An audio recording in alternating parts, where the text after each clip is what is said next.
Now we're going to attack the .gov websites on the 19th. Level of don't fuck with us just keeps ramping up, and I am here for it. So in theory, for those who want to participate, because 180 million TikTok users all going to congress.gov, justice.gov, whitehouse.gov at 9 a.m. Eastern on the 19th would crash each and every one of those sites. I feel bad for the IT people who have to support those websites. It's not their fault. They had nothing to do with this. But in one of those malicious mischief kind of moves, you keep on doing this.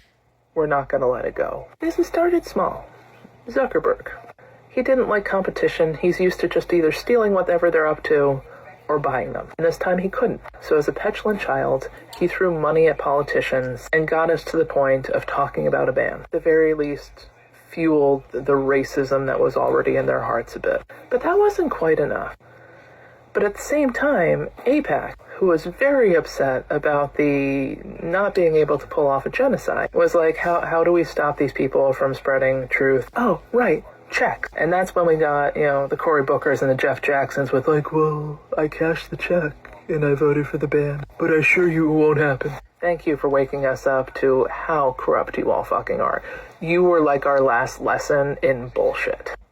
Claps and snaps for you, Jeff Jackson. We will never trust another politician on social media because of you. People will forget your attorney general.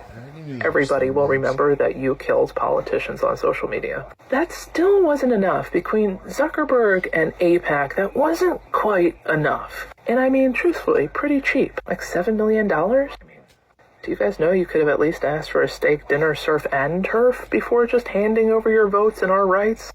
But AIPAC was then like, I feel like some of you are still a little reluctant. Big Oil. Do you remember the Willow Project where people on TikTok drew attention to it and you guys got screwed? Maybe you want to join us. Because if TikTok's gone, we won't have like another Willow Project kind of thing. So come on over. And then the last of the truly resistant politicians absolutely knuckled under. All while saying oh, we'll never ban it. Yeah, on Friday, it made it to the Supreme Court. And although people with definite interest did things like breaking news, TikTok's banned. TikTok is in fact not banned yet. It might be, but as you're not a Supreme Court justice, you're just somebody who reads CNN and then posts it on TikTok. Sit down and shut up. If you want to be seen as a source of reliable information, TikTok has not yet been banned, despite however many posts you make about it being banned. I digress. Then we got to this weekend, where Zuckerberg really seemed to be winning for a while, because almost all the TikTok influencers were like, hey, I'll see you over on Insta. Despite the fact that Zuckerberg has just announced that DEI at Meta is dead, that facts don't matter anymore, because ultimately he's coming for Twitter and Truth Social. Literally uses the word just like on X.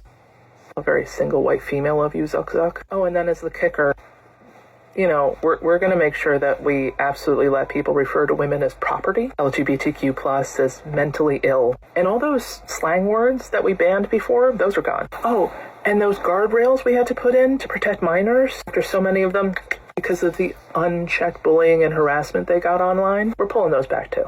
Welcome to the new platform of freedom. So influencers were like, oh, catch me on Insta. And somewhere around Friday night, people really started with no, you said Insta. What you meant to say was Blue Sky or YouTube. Which one of those two are you going to be on? Because if you're going to Insta, we're not. Insta's the new blue bracelet. It's not going to be a good look for your brand, no matter how you try to spin it.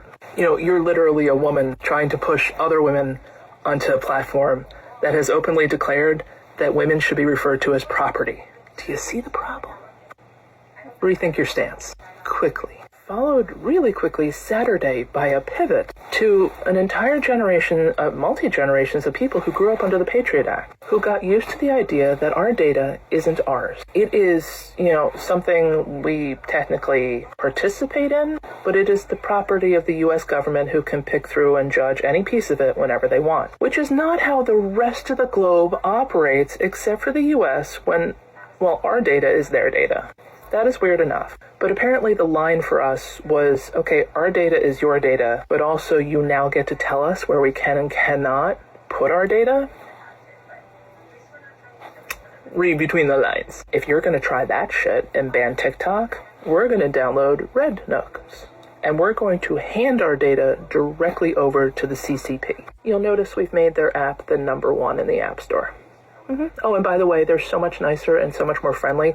So it also reminds us how hateful the apps in the U.S. are. It's really adjusted our view of social media in the U.S., and it only took about a day for us to realize you intentionally make it shitty. Even the people who don't want us on Red Note are still polite. We've almost forgotten that that's how the rest of the world operates.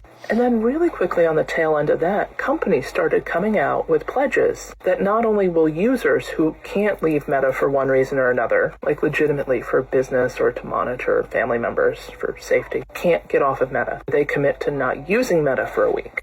And companies went, yeah, this is starting to feel like when X went very Truth Social, and that made our brand very nervous because, we're a brand that is still very much on the side of DEI and your platforms are not, and you became a reputation risk for us to be associated with. We're going to join this pledge for no Meta for a week. We commit to not spending Meta ad dollars for a week, and then we'll see how it goes. It's like a clear sign that we, the ethical corporations, are on your side, at least attempting to be. Because, Meta is a major place for us to advertise, but we can't really support a platform that calls women chattel, LGBTQ+, mentally unstable, and makes kids unsafe. Oh, and then, that sprinkling of the N-word that you guys have been dying to use for forever.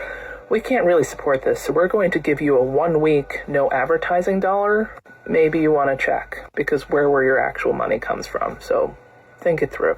And still, that wasn't enough. People are still like, no, it looks like the Supreme Court is still headed in the direction we don't like. The 19th, not only are we going to delete or at least log out of all Meta products, we're going to start crashing government websites because of 180 million of us show up on justice.gov, whitehouse.gov, congress.gov. We're going to crash your servers. You forget that some of us understand how technology works, and we understand that not one of your servers can handle 180 million people trying to get on at the exact same moment. If you're going to dick with us, we're going to dick with you. And if we have a whole lot of free time on our hands because TikTok's not around anymore, we're going to find our own entertainment.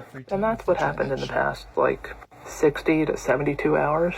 Oh, on top of that list of all the politicians who voted for the TikTok ban who are still on TikTok. Oh, and then there's the other TikTok about how if TikTok does get banned, just start reading out to all the politicians who voted for the ban, asking them for book recommendations, to find a recipe, because if we can't be trusted to do internet searches on our own or seek content that might influence us, we're going to have to rely on our politicians to be our resources for all information. So be sure to tie up their fax, phone, email, and snail mail, asking the exact same questions we would ask TikTok, but, well, now we can't. Because we can't trust the algorithm anymore. Seriously, all that in 72 hours. And I highly doubt we're done. But also congratulations to Zuckerberg.